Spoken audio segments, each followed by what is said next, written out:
This Adobe Photoshop tutorial will show you how to make clothing patterns from images of clothing. We'll show how to scale the different images together, how to adjust the color, and straighten out different pieces of the fabric so you have nice projections of the patterns. This is also very useful for making 3D textures for clothing in 3D model simulations and cloth simulations, such as in Blender or in Maya. The first thing to do is just make sure you take some pictures of your clothes with the panels flat. You can only have each part of the pants flat at one time. For example, here is the front part of the pants right here. Notice that I have from this seam all the way down into this seam. That means that I can only see that part. I can't see the back.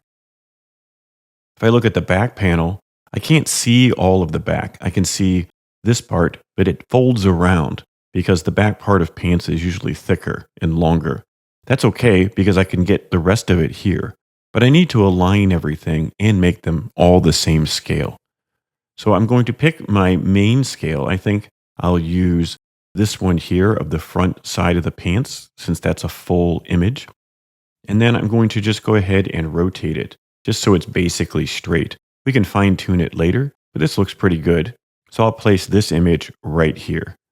Now I need to select another image that I'm going to scale to the same size as this image. That's what the ruler is for. So if I go ahead and I change the opacity of this image, select opacity, change it down to 49 or 50%, then I can kind of move it into position.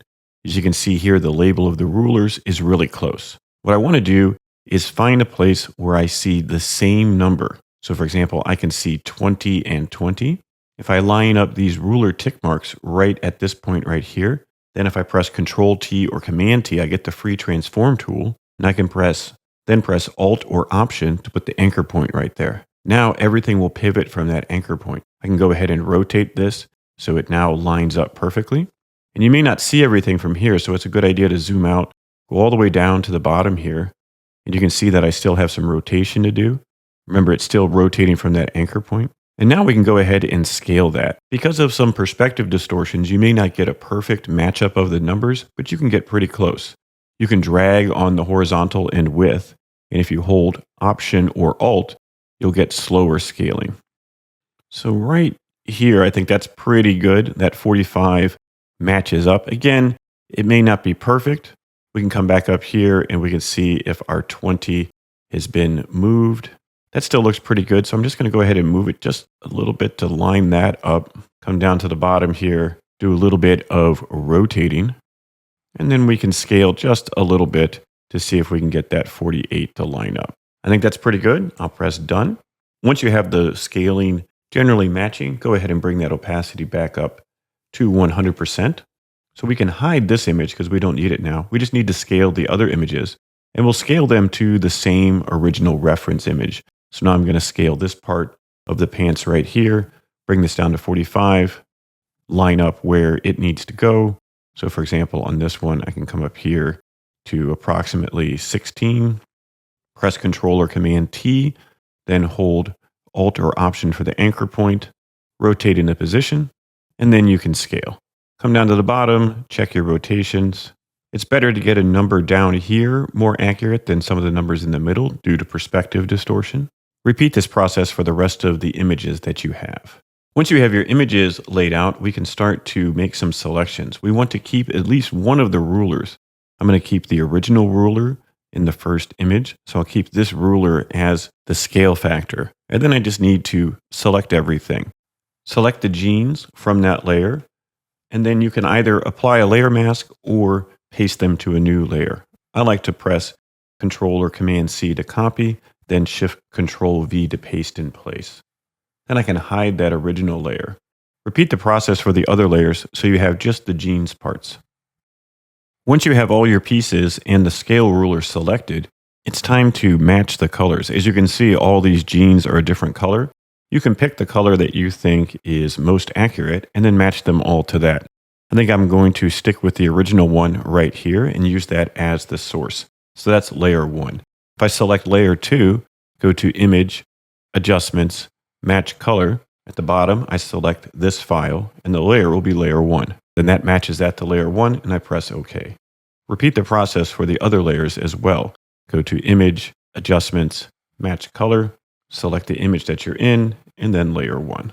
Continue for this last piece, Image, Adjustments, Match Color, select the file, select Layer 1. So now we have all of the jeans matching in color. For the front panel, this is basically done. We can rotate it a little bit just to make it straight, but it is ready to go because we can see the whole front panel.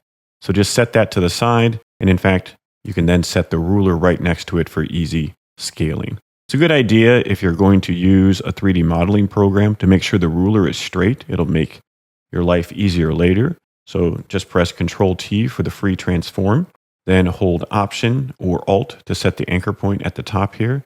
See how it's lined up on this grid line. Then come all the way down here to the bottom and just rotate that so it's perfectly straight. That way, that'll be straight when you use it in a 3D modeling program or other graphics program. For the back panel of the jeans, we need to set the main piece here, then bring this layer over, and then we need to line them up.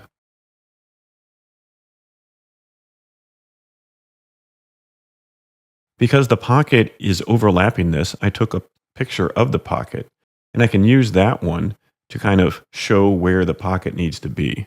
So I'll bring this up to where the pocket is, and then I'll change the opacity, and I'll put this one where the pocket should be. So I can use the same tricks that I used before, so I'll line up this corner of the pocket. See how the pocket corner is lined up right there? Press Ctrl-T for the transform tool, then hold Alt or Option, click right here, and now I can rotate that pocket right into position. And you may notice that there's a little bit of scaling mismatch. That's okay because we're not being perfect.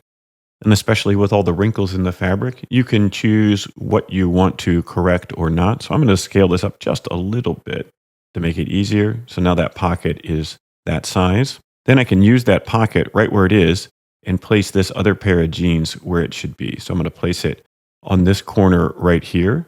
Press Ctrl-T, then Alt, place the anchor point there, and then I can rotate this one into position.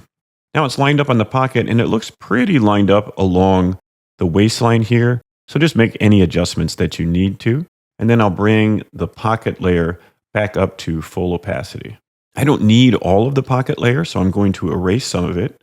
Press E for the eraser tool, and I'm just going to kind of erase around the pocket so it's not interfering too much with the other pieces.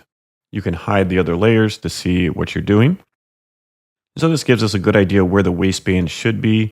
Then you're just kind of looking, this dark spot doesn't match, so I'll erase that, and maybe this fold right here. Okay, so that's looking a lot better, but we're missing a lot of parts of the pants here, and they're not exactly the same length. So we can fix that a little bit with our rotation and scale. I think they look pretty close, but we'll go ahead and scale this one down just a little bit. I think I'll keep it marked right by the pocket here.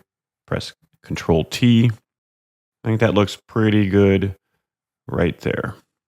In this area, we're missing some of the middle of the pants, and we can start with the clone stamp tool. So I'll select this layer, get a relatively large sample, press Alt to get that sample, and then I'll just kind of fill in with the clone stamp tool. It does a pretty good job of masking anything that's there. And then you can use the healing brush tool to smooth that out. Of course, you can use Generative Fill for tasks like this, and it often does a really good job. Sometimes waiting for Generative Fill is a pain in the butt, and you can just get really good results with the healing brush. If you have sample all layers turned on, you can work on this top layer of the pocket. It'll blend into the other layers really well. And then there's some spots where, yes, I could use the healing brush and move stuff around, but I start to get these duplicates. So Generative Fill is a really good way. If I use the selection brush tool that's under the lasso tool, I can paint some of these sections right here. And then I can also paint all of this right here because I need a bit more waistband up there. And then there's just some artifacts that have been created that I think would look better if they were filled in. And right here, I have this artifact that Generative Fill should do a good job with. Then click Generate. It did a pretty good job. It fixed all the stuff down here. I think that looks good. We can fix that up with the healing brush. Let's see what the other options are. That's a better option. It did a better job up there, although the waistband doesn't line up. I think I like this middle option. So then you can go back in with the healing brush. and just fix up some of these spots. Up here, we have a bit more of a problem, so we can try Generative Fill one more time to see if we can make that waistband look where it's supposed to be. So I'm just going to go ahead and mark all of this so it might raise that waistband up. So that did a pretty good job. I only need this part. I could care less about the section over here. Let's see what else. I think this one matches well enough. So of course you can duplicate all these layers, make a copy, but these are the two pieces that we need. So I'm going to merge all of these layers on the top.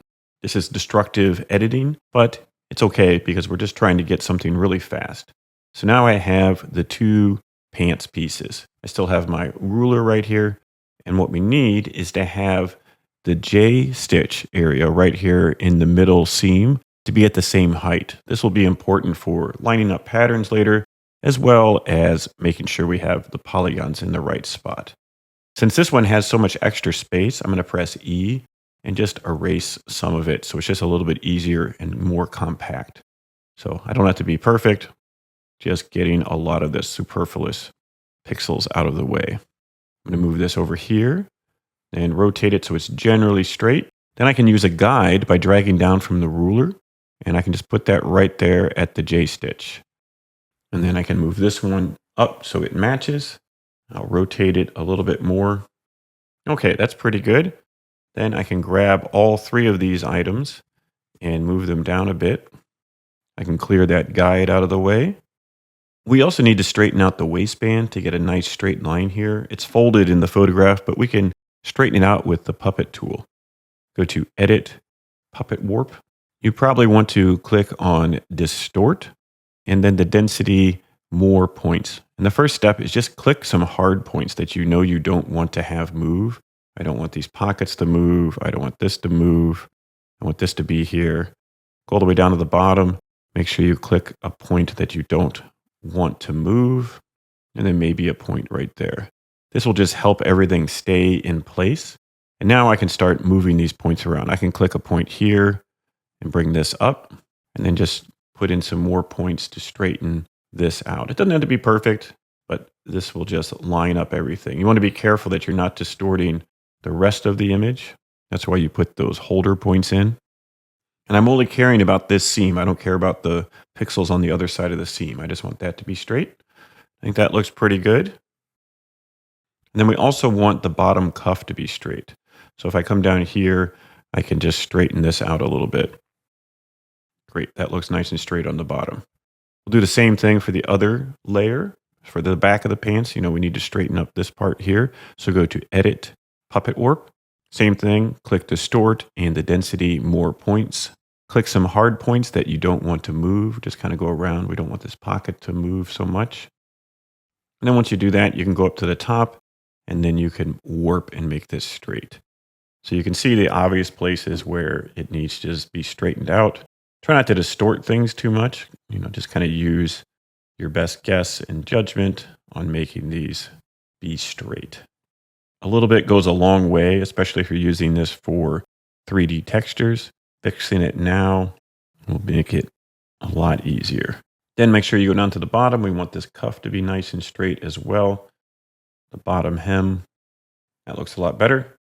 Then finally, if you notice at the front of the pants, both sides are different. This side has the J stitch. They're both the same size in reality, but we see the J stitch on this side. So we want to make a duplicate copy of this. So select that layer, press Control C and then Shift Control V, and then we have two of these.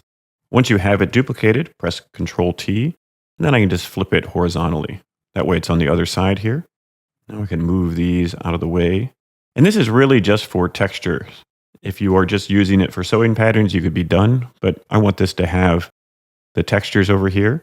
So I can use the healing brush and just paint this away. We'll use the other piece to actually make any pattern pieces, but if you want a texture to not have all that stitching on there, we can do this. All right, that looks pretty good. And it's just for texture, so I'm going to go ahead and get that edge of that seam out of the way. That'll make it easier to line everything up. And then one last time, we'll go ahead and align these things. We could use the eraser tool to get rid of some of this stuff that's in the way. bring down a final guide to mark the center points. And then just do a reality check. So if you see here, this outside seam should be the same length. So even though I want this to be lined up in my image, I can move this to the same spot real quick. So if I put these two pieces here, press Control T, and remember to put your anchor point with the Alt key right there. And then we can just scale this up a little bit. I think that looks good. Then I'll come back over here and I'll move it into position. Now we have our clothing texture and pieces that we can use for making patterns in another program. And we can also use them in 3D modeling programs for creating. Once you're happy with everything, you can go ahead and crop this to a square is usually really good to use.